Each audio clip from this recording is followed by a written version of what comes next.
नमस्कार दोस्तों। आज शनिवार है और जैसा आपको पता है कि आज होते हैं हमारे साथ ठाकुर सर। आज का जो प्रोग्राम है शनिवार को आता है आसान राहें, लेकिन आज का राह आसान नहीं है।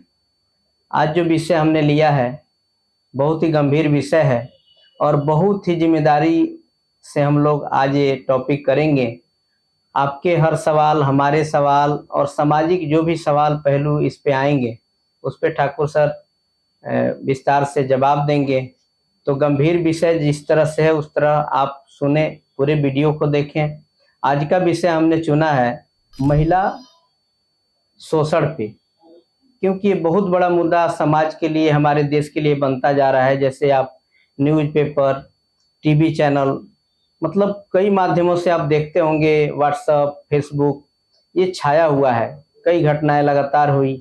तो जिस तरह से हमारा मेट्रो लाइट बेरोजगारी पे हम लोग काम कर रहे हैं, उसी तरह उससे भी बड़ा मुद्दा है हमारी बहन बेटियों की सुरक्षा और उनका रखरखाव। तो उस पे आज हम बात करेंगे। बहुत ही गंभीर विषय है और बहुत ही जिम्मेदारी पूर्वक हम आज बात करेंगे। ठाकुर सर आ चुके हैं, आइए उनका स्वागत करते हैं और शुरू करते हैं आज का विषय। दोस्तों, आज का विषय जितना गंभीर है, ऐसे तो जब ठाकुर सर आते हैं तो गंभीर से गंभीर विषय को भी एकदम खुशनुमा बना देते हैं।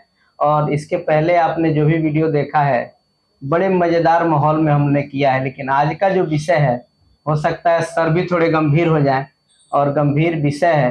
तो आइए सर का स्वागत करते हैं आज गंभीरता के साथ। सर, आपका बहुत बहुत स्वागत है। आप लगातार समय दे रहे हैं और आज के समय के लिए विशेष धन्यवाद। तो सर शुरू करें। बिल्कुल दिनेश जी। जैसे कि सर आज का टॉपिक है, पिछले एपिसोड में हमने बात की थी महिला सशक्तिकरण पे, लेकिन दूसरा उसके बाद तुरंत एपिसोड है महिला शोषण पे। बहुत बड़ा मुद्दा है और गंभीर मामला है। आप कैसे देखते हैं चीजों? सर, जब हम दिनेश जी इस पॉइंट पे बात करते हैं तो हमें अपने आप में बहुत शर्म होता है। जब हम जिस देश के निवासी हैं, माँ गंगा जैसे हमारी, माँ भारती जैसे हमारी देश में, और इसमें हम महिला को शोषण की दृष्टि से, महिला को गंभीर आरोप की दृष्टि से जब हम देखते हैं तो हमें अपने आप में शर्म होता है कि हम माँ भारती को पूजते हैं और माँ भारती के बराबर जो हमारी स्त्री और महिलाएं, बेटी हैं, उनको हम किस नजरिया से देखते हैं। जो हमारे समाज के कुछ वर्ग हैं, कुछ समाज के कुछ आपतित जो वर्ग में गिने जाते हैं, जब उनकी बात हम करते हैं तो हमें बड़ी शर्म आती है। जी सर, ये ऐसा मुद्दा है, ऐसा टॉपिक है कि बहुत सारे वीडियो यूट्यूब पे या ऐसे चलते रहते हैं, बातें भी होती रहती हैं और बरसों से होती आ रही है। जब हम छोटे थे तब भी और शायद हम न रहेंगे तभी होती रहेंगी। आज हम जिस मुद्दे पे बात कर रहे हैं थोड़ा सा हटके होगा, जैसे कि इसका कारण क्या और निदान क्या है, कैसे मतलब इस पे हम चलेंगे। तो हम इसको 3 पार्ट में बांध के चलेंगे कि कैसे इसको किस नज़रिए से हम लोग देख रहे हैं। तो आप उस पे प्रकाश डालें कि कैसे, मतलब इनमें भूमिका किनकी है जो आज शोषण का है, जो एक चलन चल पड़ा है। बहुत तो नहीं कहेंगे, लेकिन अगर 1% भी है तो बहुत है। वो हमारे जैसे इतने बड़े देश और इतनी बड़ी जनसंख्या में अगर थोड़ा भी है तो बहुत है। तो इसको कैसे हम किसको जिम्मेदार मानेंगे और सुधार के लिए कैसे आगे बढ़ेंगे? देखिए, अगर हम जिम्मेदार मानते हैं तो जिम्मेदारी भी हमारी ही है और सुधार भी हमारी ही है। अगर हम बात करते हैं तो अब जिम्मेदारी हमारी समाज की ही है, क्योंकि समाज में ही हम जीते हैं, समाज के ही लोग इसमें करते हैं और समाज के ही प्राणी के साथ करते हैं। तो ये पूरा का पूरा दायित्व एक समाज के ऊपर आ जाता है, जिस समाज में हम सभी लोग हैं। और ये समाज का निर्माण एक घर से होता है, और घर में का जो निर्माण होता है, जो ये सामाजिक शिक्षा दिया जाता है, व्यवहारिक शिक्षा दिया जाता है, वो हमारी माता और पिता से दिया जाता है। तो सबसे बड़ी जिम्मेदारी हम उन माता पिता को करना चाहते हैं, कहना चाहते हैं, जो आपकी जिम्मेदारी पहला है, जो हम अपने बच्चे को संस्कार, परवरिश और उनकी व्यवहारिक मतलब जो नॉलेज है वो किस स्थिति में देते हैं। क्या छुपा के देते हैं या खुल के देते हैं? क्योंकि जब हमारा बच्चा मतलब एडल्ट की तरफ निकलता है, मतलब 18 इयर्स की तरफ जब हमारा मूव करते हैं, हमारे बच्चे जब जाते हैं, तो हमारे घर की जिम्मेदारी होती है, जो हमारी माता पिता की जिम्मेदारी होती है, जो अपने संतान के साथ खुल के व्यवहारिक नॉलेज दें, जो कल के डेट में उस समाज में जीना पड़ेगा, उस समाज में कैसे लड़ेगा, समाज के लोगों के साथ कैसे व्यवहार करेगा, इसकी जिम्मेदारी हमारे माता पिता का है।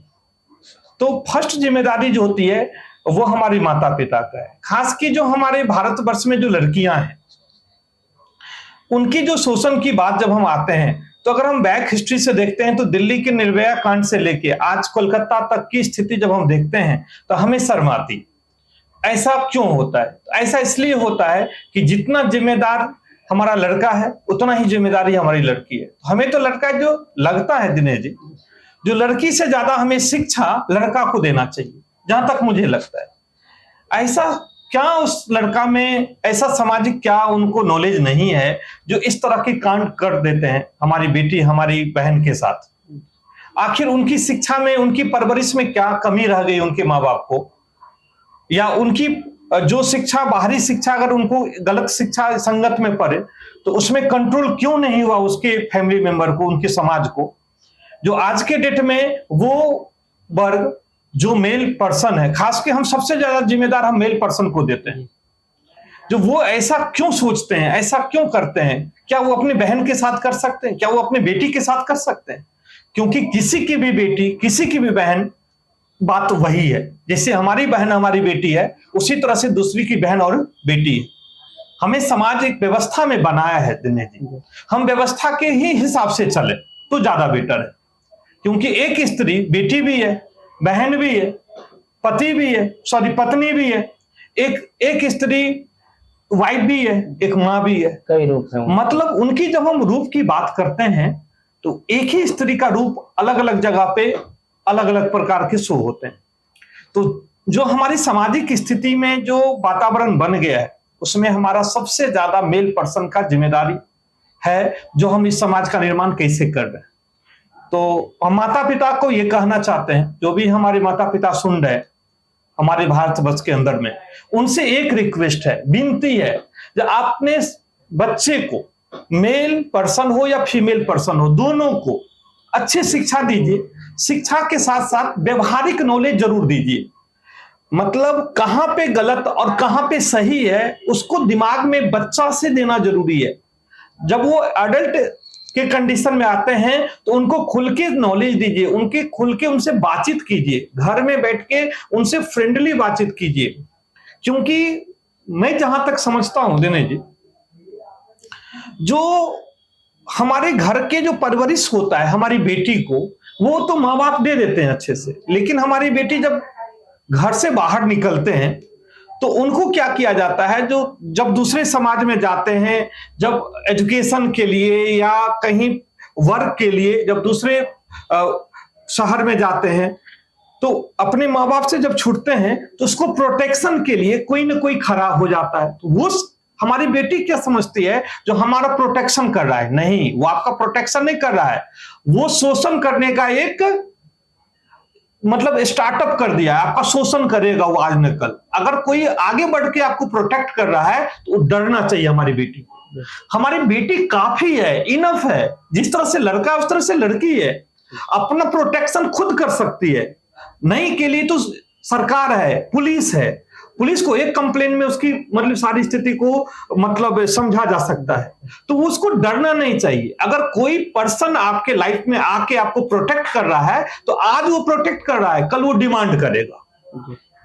क्योंकि ये चीज हमें समझना पड़ेगा दिनेश जी, हमारी बेटी को समझना पड़ेगा, जो हम किसी के मोहताज नहीं है, हम खुद सेल्फ डिपेंडेंट बनना हमारे लिए बहुत जरूरी है। जो हम अपना सिर्फ मतलब हम अपना परवरिश हम खुद कर सकते हैं, हमें किसी और की पर्सन की जरूरत नहीं है। जिस तरह से फीमेल हमारा दोस्त है उसी तरह से मेल भी हमारा दोस्त है। जिस तरह से हमारा फादर है उसी तरह से हमारा चाचा भी है, उसी तरह से हमारा मामा है। तो हम उसी दायरा में रखें, हम किसी को बहुत नजदीक नहीं आने दें। क्योंकि आजकल क्या है ना, शोषण का दूसरा माध्यम क्या है, जो जब हमारी बेटी बाहर निकलती है, जो कलकत्ता का कांड हुआ, निर्भया कांड हुआ, क्या होता है, ये सब कांड तो बाहरी आपतित जो हमारे वर्ग हैं वो करते हैं। कुछ हमारी बेटी खुदकुशी कर लेती है दिनेश जी, कारण मैं बताता हूं, या अपना लाइफ कैरियर बंद कर देती है, पढ़ना या जॉब करना, कारण मैं बताता हूं, शोषण का वो दायरा में आ जाती है। आजकल के एक वर्ग का नया ट्रेंड चल गया है, जो हमारा प्रोटेक्शन या हमारे लिए एक कोई भी लड़का हमारे आगे आगे बढ़ के हमारे लिए सोचता है, वो आपके लिए नहीं सोच रहा है, आप गलत फहमी में जीते हो, मुझे जहां तक लगता है वो अपने लिए सोचता है, सिर्फ आपको वो एक तरह का वो फेस वैल्यू बनाता है, दिखाता है, जो हम आपका प्रोटेक्शन कर रहे हैं, आपके लिए सोच रहे हैं। नहीं, बिल्कुल नहीं। आपको महंगा महंगा गिफ्ट देगा, अरे भाई क्यों, आज तक तुम अपने बहन को दिए हो हमारे साथ गिफ्ट? सबसे पहला क्वेश्चन होना चाहिए। जितना दिन उसके लाइफ में रहे हैं, आप पूछिए, आप देखें कभी आपके साथ जाके वो अपने सिस्टर के लिए कभी गिफ्ट, महंगा गिफ्ट खरीद के दिया है? अगर दिया हो तो सोचिए, जो अपना फैमिली के लिए भी सोच रहा है। देखें अपने भाई के लिए कभी महंगा महंगा जूता, महंगा महंगा जीन्स, महंगा महंगा पैंट खरीद के दिया है? नहीं। आपका दोस्ती आज हुआ तो आपके लिए बहुत महंगा महंगा सामान खरीद के दे देगा, लेकिन उसका जन्म से रिश्ता है उसकी भाई बहन का, जो आपके सामने में 6 महीना, साल, 2 महीना, 6 महीना का देखेंगे टाइम बीत गया है, कभी अपने भाई को, कभी अपनी बहन के लिए आपके साथ मार्केटिंग नहीं किया होगा। हम उस बेटी से विनती करते हैं, जो ऐसा लड़का जो आप पे खर्चा करता हो, आज आप पे महंगा महंगा गिफ्ट देके आपको डिमोरलाइज कर देगा, कल वो डिमांड करेगा। ये हमारी भारतवर्ष का एक सिस्टम बन गया है, इससे बचिए। अब ये बचना पड़ेगा, क्योंकि वो महंगा गिफ्ट नहीं है, वो कल के फ्यूचर आपको बर्बाद करने का एक जरिया है, रास्ता है, उसको जरूरत है। तो इसलिए ये सब जो हमारा सामाजिक व्यवस्था बना है ना, इसको दूर, अपना कैरियर पर फोकस करना चाहिए। मेरे अकॉर्डिंग सभी को अपना कैरियर पर फोकस करना चाहिए, जैसे लड़का वैसे ही लड़की। लड़का लड़की का कैरियर अगर फोकस करा है ना, इसके बाद आप सेलेक्ट कीजिए। अगर आपको कोई पसंद आता है तो आप बोलिए हमारी फादर और अपने फादर से बात करो, दोनों अगर कोई दिक्कत नहीं है। जब किस कास्ट में शादी कर रहे हैं, किस कास्ट से आप बिलोंग कर रहे हैं, कोई मतलब नहीं है। किस धर्म से बिलोंग कर रहे हैं, कोई मतलब नहीं है। अगर आपको मेरे से रिलेशन बनाना है तो आप फाइनली बात कीजिए, शादी के लिए बात कीजिए, और उनके फादर और अपने फादर से मैच करवाइए। अगर वो दोनों तैयार हैं तो फिर आप लोग सही है, नहीं है तो ये सब खेल बंद करें। मेरे हिसाब से ये खेल में कल शोषण है, शोषण है तो अभी तो अच्छा लगता है, कल शोषण होने के बाद डिप्रेशन है। और हम जो जहां तक मैं डेटा लिया हूं, मैं डेटा देखा हूं, मैं रिसर्च किया हूं, तो 80% लोग शोषण के तहत जी रहे हैं, खुदकुशी कर रहे हैं या डिप्रेशन में जा रहे हैं। आज अच्छा लग रहा है, कभी डिप्रेशन में जा रहे हैं, अपना जॉब की कैरियर छोड़ रहे हैं, अपना पढ़ाई छोड़ के बैठ जा रहे हैं। बहुत हद तक हो जाता है तो कोई मतलब छत से कूद जाता है, कभी फांसी लगा लेते हैं, कभी ट्रेन से कूद जाना। आजकल के देखिए ट्रेंड, कभी देखते हैं जो नदी में कूद जाना, ये ट्रेंड आजकल बन गई है। क्यों? क्योंकि डिप्रेशन का जब लास्ट स्थिति हो जाता है तो ये होता है।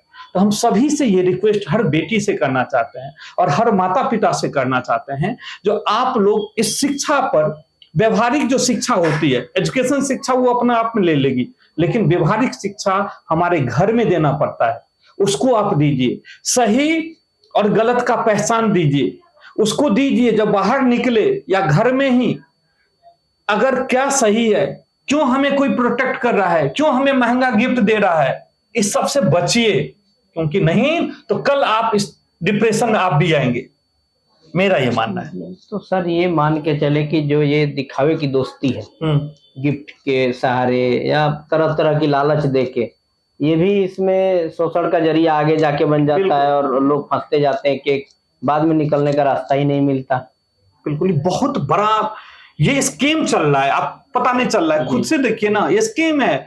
मतलब लगता है कि अच्छा हो रहा है, अच्छा हो रहा है, लेकिन ये अच्छा तब हो रहा है जब तक उसकी जरूरत के अकॉर्डिंग काम नहीं होता है। तब तक जिस दिन उसकी जरूरत के अकॉर्डिंग होता है तो रिप्लेसमेंट है, आपको छोड़ के कहीं और रिप्लेसमेंट हो जाता है। अगर वही चीज चाहिए आपको तो आप माता पिता से बात करा दीजिए, उनको फाइनली बात कर लो ना। नहीं तो ये डिप्रेशन, ये खुदकुशी या इस टाइप का माहौल हमारे देश में बनते रहेंगे बेटी के साथ। तो सर इसमें ये तो लड़कियों के लिए हो गया, क्या इसमें लड़के भी इन्वॉल्व होते हैं, तो उनके साथ भी इस तरह के मामले होते हैं? देखिए सर, जहां तक मैं देख रहा हूं आज का जो कल्चर चला गया है, तो मैं ये समझता हूं जो ये रेशियो 70-30 के रेशियो में है। जितना शोषण 70% हमारी बेटी बहन हो रही है, तो उतना ही शोषण 30% हमारी भाई और बेटा भी हो रहा है। इसलिए हो रहा है कि आजकल का जो मॉडर्न जो हमारा चेंजिंग है, तो मॉडर्न किस में होना चाहिए? मॉडर्न बनना है तो अच्छे डॉक्टर बनो ना, मॉडर्न बनना है तो एक अच्छा आईएएस बनो ना, मॉडर्न बनना है तो एक अच्छा मतलब टीचर बनो ना, प्रोफेसर बनो ना। मॉडर्न उसमें नहीं है, मॉडर्न पहनावा में दिखा रहे हैं। तो अगर पहनावा मॉडर्न हो रहा है तो शिक्षा भी मॉडर्न होना चाहिए। एक अच्छा इंजीनियर बन के दिखा दो, आप एक अच्छा साइंटिस्ट बन के दिखा दो, तब मॉडर्न हुआ ना आप। मॉडर्न उसको नहीं कहते हैं जो आपको नॉलेज जीरो हो, मुंह से गाली निकलता हो, व्यवहार आपकी जीरो हो, और आप पहनावा से मॉडर्न नहीं है, खाने पीने से मॉडर्न नहीं होता। मॉडर्न होता है शिक्षा से, एजुकेशन से, आपकी पर्सनालिटी से, आपकी सोच से। सबसे बड़ी बात है आपकी सोच से, आपकी सोच के रहने वाले। अगर मैं सिगरेट पीता हूं, मॉडर्न कहलाता हूं, और मेरा बेटा सिगरेट पीता है तो हम उसको रोकते हैं, ये मॉडर्न नहीं हुआ। अगर मैं शराब पी के किसी बार में जाता हूं डांस करने के लिए, तो मुझे अच्छा लगता है, मैं अपने मॉडर्न कहता हूं। अगर मेरी बेटी बाहर जाने के लिए कोशिश करता है तो हम उसको रोकते हैं, तो मॉडर्न नहीं है। आप मॉडर्न नहीं बन चुके हैं। आप ना तो मॉडर्न है और ना ही आप मिडियम क्लास के फैमिली में रह गए, आप बीच के पार्ट रह गए, जहां आपको कोई तरीका ही नहीं मालूम है, आपका समाज ही नहीं बन पाया।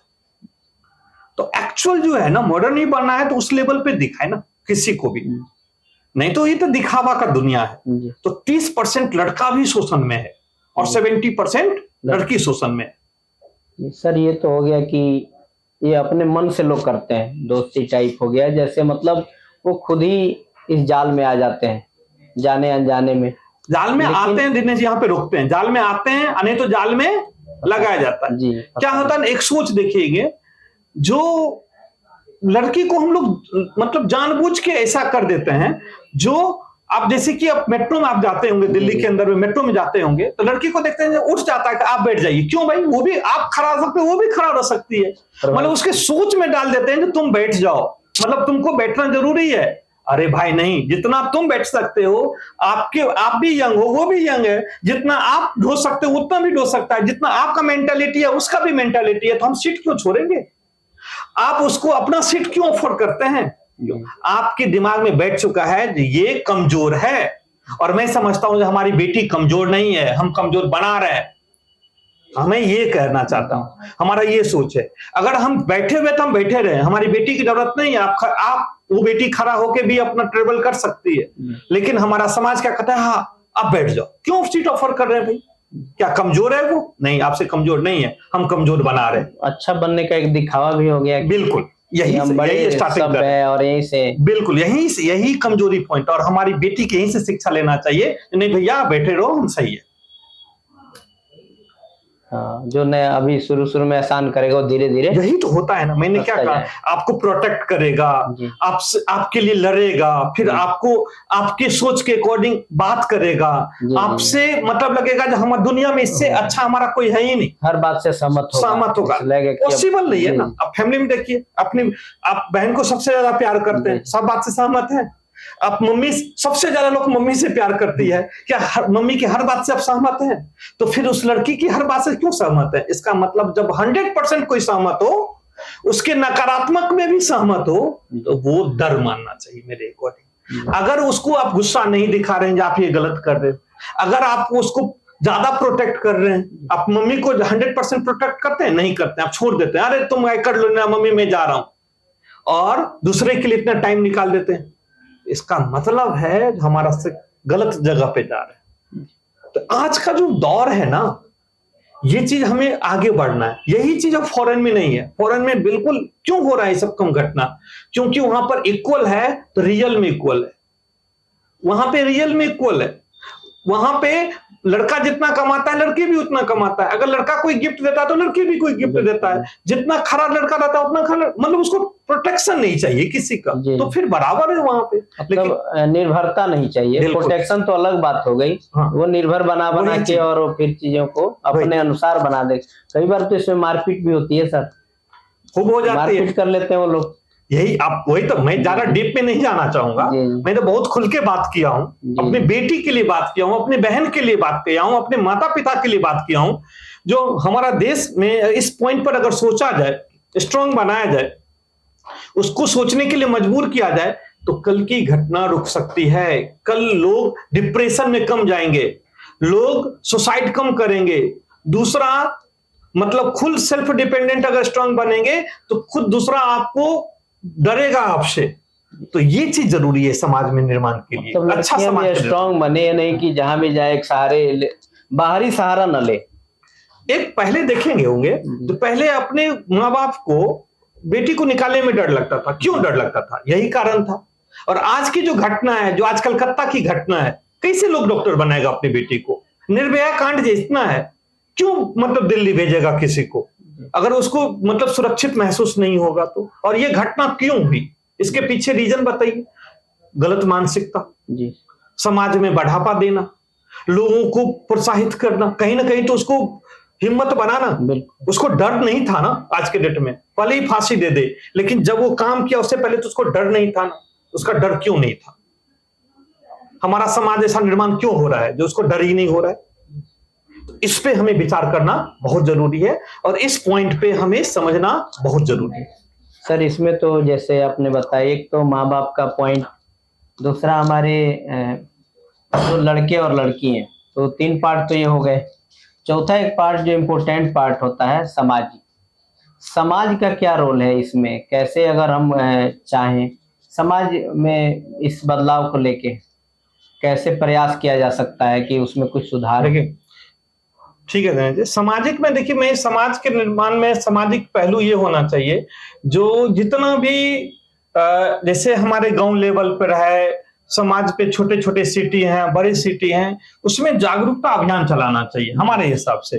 मतलब बीच बीच में नुक्कड़ नाटक के थ्रू लोग उसको समझ सकते हैं। उसको अभी हो रहा है देश में, ऐसा नहीं हुआ है, बहुत चेंजिंग हुआ है, तो और भी उसके जागरूक करना चाहिए। इसके बाद मतलब जितना भी ऑर्गेनाइजेशन में काम हो रहे हैं, बड़े बड़े कंपनी में महिला के बीच बीच में मतलब महिला जागरूकता के लिए उस पे मतलब कुछ सेमिनार भी होना चाहिए, ठीक है ना सर? और हमारे समाज में सरकार के तरफ से कुछ इस तरह का मतलब बीच बीच में योजना चलाना चाहिए, जो हाँ सामाजिक योजना चलाना चाहिए, जो मतलब हम बेटी को कैसे पढ़ाएं, बेटी की अच्छे शिक्षा कैसे दें, व्यवहारिक शिक्षा कैसे दें, अच्छे समाज का निर्माण क्या करना चाहिए, इसकी दायित्व सरकार से लेके हमारे तक में आती है। अगर हम एक स्पेशल कोई पर्सन है तो हमारे तक में भी आता है, जो हम कैसे अपनी बेटी, अपनी बहन, जो हमारे घर का हो या हमारे समाज का हो, उसको हम कैसे शिक्षा दें, या हमारे अगर वातावरण में अगर कोई है तो उसको बीच बीच में कैसे हम समझाएं जो वो गलत रास्ता पे ना जाए। इसकी दायित्व हर व्यक्ति को है, समाज में हर व्यक्ति को है, माता पिता से लेके भाई बहन से लेके सामाजिक से लेके सरकार तक का है। तभी एक अच्छा देश बन सकता है जहां पे दोनों बराबर, बेटा और बेटी बराबर नौकरी करे, बराबर अपने एजुकेशन ले, बराबर इंजीनियर बने, डॉक्टर बने, टीचर बने, साइंटिस्ट बने, वही एक अच्छा देश बन सकता है, वही एक अच्छा समाज बन सकता है। सर अब बारी है जो आप प्रेरक कहानी सुनाते हैं हर बार की तरह, तो आज का विषय भी गंभीर है, इससे रिलेटेड कुछ सुनाए हम। लेकिन मतलब मैं कहना चाहूंगा दिनेश जी, उससे पहले हम बेटी के लिए कुछ संदेश भी देना चाहेंगे। बिल्कुल सर। उसके बाद हम कुछ पॉइंट हम आपको बताएंगे। हम बेटी के लिए स्पेशल हम बताते हैं, जो बेटी हमारी, जो बहन हमारी घर से निकल के बाहर जा रही है, उसके लिए हम बता रहे हैं जो अपना सुरक्षा आप कैसे करोगे, बिल्कुल आप ध्यान दो। और भी लोग, जो बेटा है, जो हमारे समाज में सुन रहे हैं, जो माता पिता सुन रहे हैं, इस पॉइंट को आप भी समझाओ अपनी बहन को, अपनी बेटी को, अपने मतलब आसपास में रहने वाली बेटी को, समाज की बेटी को आप इस पॉइंट को थोड़ा समझाओ जो मैं आपको पॉइंट बता रहा हूं। अगर मान लीजिए आप ऑटो रिक्शा पे रात में जा रहे हैं, क्योंकि आप जा सकते हैं अपने सिटी में, या आप जिस सिटी में आप रह रहे हैं, तो रात दिन छोटे उस सिटी में, अगर वहां पे रात का टाइम है और ऑटो रिक्शा में बैठे हैं या कैब में बैठे हुए, दोनों में से आजकल के कैब का सिस्टम चला गया, या ऑटो रिक्शा में है, क्योंकि कैब में एक लोकेशन आ जाता है और आपका नंबर आ जाता है, शेयर हो जाता है, लेकिन वो आप तक ही सीमित रह जाता है, ठीक है ना। तो इसमें आपको क्या करना चाहिए, थोड़ा भी रात में दिन में कहीं भी सुनसान जगह पे डर लगे तो आपको कुछ नहीं करना। करना क्या चाहिए, पहले तो आप नंबर प्लेट को जान लो, जिसका नंबर प्लेट में उसका नंबर क्या है, और फोन से बात करो अपने दोस्त से और अपने मतलब अपने पेरेंट्स से बात करो और उनको ये बोलो, अपने परिजन को बोलो जो इस ऑटो पर बैठा हूं उसका नंबर मैं शेयर कर दिया हूं, आप कभी आप शेयर कर भी दो, और नहीं भी करो तो नाटक करो। जो मैंने आपको व्हाट्सएप पे इस गाड़ी में, जो गाड़ी में मैं बैठा हूं, ऑटो है या कैब है, उसका नंबर मैंने आपको शेयर कर दिया हूं, जोर जोर से बोल के, हाँ जोर से, जो ड्राइवर को सुनाई दे, और ये बोलो जो ये नंबर है या वो मैं व्हाट्सएप कर दिया हूं। लोकेशन पूछ लें, लोकेशन का जिक्र करो, जो मैं अभी दिल्ली में इस जगह पे हूं, एमपी में इस जगह पे हूं, मुंबई में इस जगह पे हूं, जिस भी सिटी में जिस जगह पे हूं, मैं यहां से इस जगह से बिलोंग मतलब मैं जा रहा हूं या जा रही हूं, ठीक है, और इसका नंबर मैं शेयर कर दिया हूं। तब क्या होगा, एक मन में भय बैठ जाएगा उस ऑटो वाले का, उस बाइक, क्योंकि आजकल रैपिडो बाइक भी तो आ गया है, बाइक वाले का या ये क्या कहते हैं आपका ये कैब वाले का, जो मेरा नंबर मेरा लोकेशन शेयर हो चुका है। कल के डेट में इस लड़की या इस लड़का को किसी भी तरह का प्रॉब्लम आया, क्योंकि लड़का के साथ भी तो होता है, फोन छीन लेता है, पैसा छीन लेता है, पर्स छीन लेता है, सबके लिए मैं कॉमन बात कर रहा हूं, तो उसके लिए वो डरेंगे, आपके साथ नहीं के लिए मतलब वो डर जाएंगे आपसे, मतलब वो आगे नहीं आपके लिए कुछ करने के लिए सोचेंगे, मतलब ये चाहेंगे कि भाई इसके साथ कुछ नहीं हो। मन में अगर 1% उसके विचार भी आया होगा तो आपके साथ वो कुछ नहीं करेंगे, पहला बात।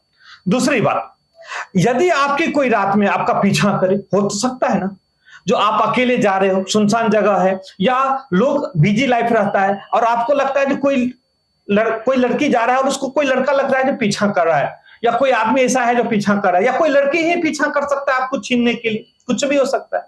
आप क्या करेंगे, आप नियर बाय कोई घर हो या कोई शॉप दुकान खुला हो या एटीएम मशीन का हो, आप वहां पे भाग जाइए, आप किसी घर को नॉक कर दीजिए, पहले अंदर जाइए, फिर बताइए हमारे साथ डर लग रहा है, मेरे साथ कोई पीछे कर रहा है, तो वो आपको प्रोटेक्ट करेंगे, आपके जानने वाले लोगों को बुला लेंगे अपने घर में।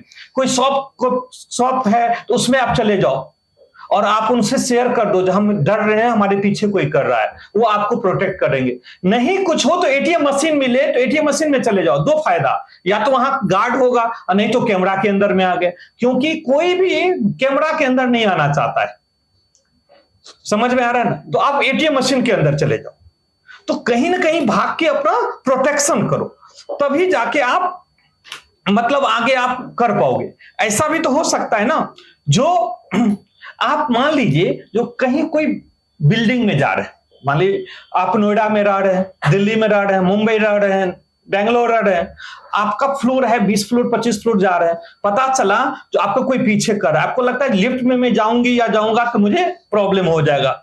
आप क्या करो, आपको जाना है 15 मंजिल पे, आप क्या करो 1 से लेके 15 तक का नंबर दबा दो लिफ्ट में जाके, हर जहां लगे प्रोटेक्शन, हर फ्लोर पे वो रुकता जाएगा, जैसे ही रुकेगा ना उसको डर हो जाएगा, आप रुकना ही रुकना, ऑटोमेटिक लिफ्ट रुक जाएगा, वो दरवाजा भी खुलेगा, वो आपके साथ कुछ नहीं कर सकता है। तो आपको ये प्रोटेक्शन लेना होगा। आप मान लीजिए बस में ही जा रहे हैं, आप हो सकता है जो बस में अकेले ट्रेवल करो, कंडक्टर है, ड्राइवर है और कोई नहीं है, या 2-4 पैसेंजर है जो लगता है जी प्रोटेक्ट नहीं कर पाएगा, कभी भी खिड़की के साइड मत बैठो, हमेशा खिड़की के बगल वाली सीट पर बैठो, जिससे दूसरे के पास भाग सकते हो। तीसरा कंडीशन, कभी हो सकता है नेक्स्ट में आपके घर पर अकेले हो, कोई ऐसा पर्सन आ जाए जिसको आपको डर लग रहा है देख के, आपको लग रहा है जो ये हो सकता है जो आपके साथ कुछ प्रॉब्लम करे, शक हो आपको, आप किचन चले जाओ, किचन में बहुत सारा प्रोटेक्शन होता है, मसाला है, आपको लगता है ना मिर्च, आपका किचन है, आपको पता है मसाला सब कहां रहता है, मिर्च है, मतलब धनिया है, नमक है, उसके आंख पर फेंक सकते हो आप, नाइफ है, बर्तन है, कुछ भी फेंक के अपना प्रोटेक्शन कर सकते हो, क्योंकि वो किचन आपका है, आपको पता है कि कहां कहां क्या रखा है, उसको कुछ भी नहीं पता है, उसको ढूंढने में टाइम लगेगा, आपको ढूंढने में टाइम नहीं लगेगा, आप अपना प्रोटेक्शन कर सकते हो घर में। तो हमेशा आपको कहां जाना चाहिए, किचन की ओर भागना चाहिए, किचन में भागना चाहिए। तो इस तरह से हम कुछ पॉइंट बताए हैं, हम बेटी के लिए, बहन के लिए, माता पिता के लिए, जो अपना प्रोटेक्शन इससे आप कर सकते हैं, ठीक है सर। और जहां तक आप बता रहे थे दिनेश जी, जो हम चाहेंगे जो कुछ शब्द हम बताएं, तो आज हम महिला के लिए, माता पिता, खास के माँ के लिए अगर हम बात करें, बेटी के लिए बात करें, तो कुछ लाइन हम आज सुना देते हैं। बिल्कुल। जो हम प्रेरित हैं इस लाइन से, बहुत प्रेरित हैं। स्त्री जो होता है वो पूजनीय है। जो भी हमारे स्त्री हैं वर्ल्ड का, संसार का, वो सारे स्त्री पूजनीय है। वो जननी है, वो अन्नपूर्णा है, स्त्री सुख है, समृद्धि है, ऐश्वर्य है। इसलिए हम धरती को मां कहते हैं, इसलिए हम नदियों को भी मां कहते हैं, इसलिए हम भारत को भी मां कहते हैं। स्त्री ज्ञान है, स्त्री सुख है, स्त्री शांति है, इसलिए स्त्री को सरस्वती कहते हैं और शक्ति और लक्ष्मी कहते हैं। स्त्री सब सर्वगुण संपन्न है, तो वो हमारे माँ के रूप में है, हमारी बेटी के रूप में है, हमारी बहन के रूप में है, हमारी भतीजी के रूप में है, हमारी भांजी के रूप में है। स्त्री सर्वगुण संपन्न है, वो सब कुछ। इसलिए जहां पे स्त्री को पूजा जाता है, सम्मान किया जाता है, वो वही संस्कारी है, वही सब कुछ है। उसी के घर में शांति है, उसी के घर में लक्ष्मी है और उसी के घर में सरस्वती है। मैं अपनी लाइफ में स्त्री को बहुत सम्मान देता हूं, किसी भी रूप में हो हमारे, वो हमारे साथ काम करने वाले कर्मचारी हो, वो हमारे घर में हमारी वाइफ हो, हमारी माँ, हमारी बहन हो, हमारी भतीजी, हमारी भांजी, कुछ भी हो, मैं उन सबको नमस्कार करता हूं। तो दोस्तों, ये थे हमारे ठाकुर सर, जो बहुत ही गंभीर विषय पे बहुत सरल भाषा में सारे सवालों का जवाब दे रहे थे और गंभीरता पूर्वक दे रहे थे। क्योंकि पिछले कई एपिसोड आप देखे होंगे कि हम लोग जब बात करते हैं तो बड़ा ही माहौल अलग ही होता है, लेकिन इस बार का जो टॉपिक था थोड़ा सा हम भी गंभीर थे। और आप लोगों को अगर अच्छा लगे तो इसको लाइक करें, कमेंट करें और हमारे प्रोग्राम को जैसे आप प्यार देते हैं वैसे प्यार बनाए रखें। फिर उम्मीद करेंगे सर अगले एपिसोड में भी टाइम निकालेंगे और हमारे साथ होंगे। हमारी पूरी टेक्निकल टीम को धन्यवाद, सर को दिल से धन्यवाद और आप सबने जो टाइम दिया उसके लिए आपको भी दिल से धन्यवाद। Thank you. जय हिंद।